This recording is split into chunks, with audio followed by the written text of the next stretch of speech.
ஆடியில எல்லா நகைகளுக்கும் சேதாரத்துல 1% கம்மி. அது மட்டும் இல்ல, உங்க பழைய நகைக்கு கிராமுக்கு 150 ரூபாய் கூடுதலாவும் தரும். ரெண்டையும் சேர்த்தா 2% மேல நகை விலையில சேவ் பண்ணுவீங்க. பட்ஜெட் தொடர்பான பல விறுவிறுப்பான தகவல்களையும் தொடர் நேரலையும் பார்த்துக்கிட்டு இருக்கோம். நிதியமைச்சர் மரிய வில்சன் தற்போது சட்டப்பேரவை வளாகத்திற்கு வந்திருக்கிறார். இன்னைக்கு எல்லாரோட கண்களும் நிதியமைச்சரின் மேலதான் இருக்கும். இன்னைக்கு அவர்தான் பட்ஜெட்டை தாக்கல் செய்ய போகிறார். அந்த பட்ஜெட் உரைய தற்போது கையிலேந்தி நிதியமைச்சர் மரிய வில்சன் வர்றதை பார்க்கிறோம். இதுவரைக்கும் பட்ஜெட்டை தாக்கல் செய்த நிதியமைச்சர்கள் அனைவரும் அனுபவம் பெற்றவர்கள். இவர் புதியவர். தகவல் தொழில்நுட்பத்தில் பிடெக் படிச்சிருக்கிறாரு, MBA படிச்சிருக்கிறாரு.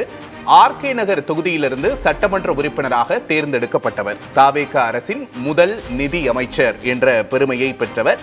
இன்னைக்கு மரிய வில்சன் பட்ஜெட்டை தாக்கல் செய்ய போகிறார் அப்படிங்கிறத பார்க்கிறோம். தொடர்ந்து செய்தியாளர் ராஜ்குமார் கிட்ட நம்ம பேசலாம். ராஜ்குமார், தற்போதைய தகவல்கள் என்ன? யாரெல்லாம் வந்திருக்கிறாங்க? நம்ம இடைவேளைக்கு முன்னாடி பேசின மாதிரி திமுக இந்த பட்ஜெட்டை எப்படி அணுக போகிறது அப்படிங்கிற கேள்வி இருக்கு. நிதியமைச்சர் வந்துட்டாரு. கூடுதல் விவரம் என்ன ராஜ்குமார்?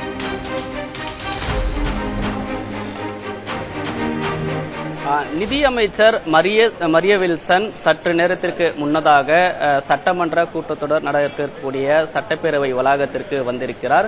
அதற்கு முன்னதாக முதலமைச்சர் ஜோசப் விஜய் அவர்களிடம் தாக்கல் செய்ய இருக்கக்கூடிய பட்ஜெட்டுக்கான நகலை காண்பித்து முதலமைச்சரிடம் நிதியமைச்சர் மரிய வில்சன் வாழ்த்து பெற்றார். தொடர்ந்து பட்ஜெட்டை தயார் செய்திருக்கக்கூடிய குழுவினர், ஏற்கனவே நிதித்துறை செயலாளர் சித்திக் IAS மற்றும் பட்ஜெட் தயாரித்த குழுவினர் உள்ளிட்ட அனைவருமே நிதியமைச்சரிடம் அதே போன்று முதலமைச்சர் ஜோசப் விஜய் அவர்களிடம் வாழ்த்து பெற்றிருக்கிறார்கள். சரியாக காலை 10 மணிக்கு பேரவை கூட்டத்தொடர் தொடங்க இருக்கக்கூடிய நிலையில் முழுமையான பட்ஜெட்டை நிதியமைச்சர் தாக்கல் செய்ய இருக்கிறார். ஏற்கனவே தவேக அரசு பொறுப்பேற்றதற்கு பிறகு தாக்கல் செய்யப்படக்கூடிய இந்த முழுமையான பட்ஜெட் பெரும் எதிர்பார்ப்புகளை ஏற்படுத்தியிருக்கிறது. குறிப்பாக சட்டமன்ற தேர்தல் நேரத்தில் தவேக பல தேர்தல் வாக்குறுதிகளை அறிவித்திருக்கிறார்கள். எனவே அது உட்பட பட்ஜெட்டுக்கான நிதி, அதே போன்று 2026 மற்றும் 27ஆம் ஆண்டுக்கான முழுமையான பட்ஜெட்டில் நிதி சுமை உள்ளிட்ட அனைத்தையுமே கையாள வேண்டிய ஒரு சவால் தவேக அரசுக்கு இருக்கிறது. எனவே இதை எல்லாமே பட்ஜெட்டில் அறிவிப்பு செய்வதற்கான சாத்தியங்கள் இருக்கிறது. குறிப்பாக வெற்றி தமிழகம் என்ற அடிப்படையில் பல திட்டங்களை வரக்கூடிய 5 ஆண்டுகளில் கொண்டு செல்வதற்கான நடவடிக்கையில் தவேக அரசு இருக்கிறது. எனவே இதற்கான அனைத்து விதமான முக்கியத்துவமும், குறிப்பாக சமூக நலத்துறையில் பெண்கள் குழந்தைகளுக்கான திட்டங்களும், அதே போன்று சுகாதாரத்துறைக்கான திட்டங்கள், நிதி, பள்ளிக்கல்வித்துறை உள்ளிட்ட பல துறைக்கான முக்கியத்துவம் அளிக்கக்கூடிய வகையிலும், வேலைவாய்ப்பு, புதிய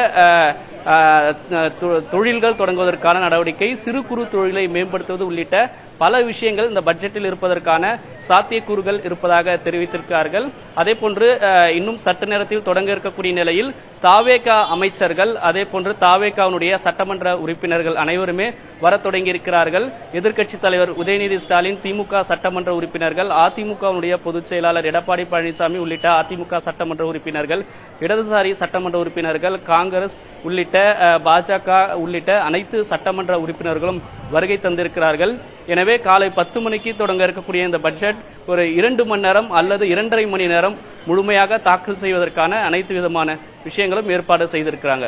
நிச்சயமா ராஜ்குமார், முதலமைச்சரும் சட்டப்பேரவை வளாகத்துக்கு வந்துட்டார் அப்படிங்கறத காட்சிகள்ல பார்க்க முடியுது. நீங்க சொன்ன மாதிரி வெற்றி தமிழகம் அப்படிங்கிற டேக் லைன்ல தான் தவேக அரசு திட்டங்களை கொண்டு போகுது, அறிவிக்க போகுது. இன்னைக்கு நிறைய எதிர்பார்ப்புகள் இருக்கு. என்னென்ன அறிவிப்புகள் இருக்க போகுது அப்படிங்கறத நம்ம பார்க்க போறோம். இன்னும் சற்று நேரத்துல அதை நம்ம தெரிஞ்சுக்கலாம். ஆடி 18 வாங்கும் தங்கம் மகாலட்சுமியின் அருளை வீட்டிற்கு வரவேற்கும் மங்களத்தின் அடையாளம். இந்நாளை லலிதா ஜுவல்லரியின் பொன்னான ஆடி ஆஃபரோடு கொண்டாடுங்கள்.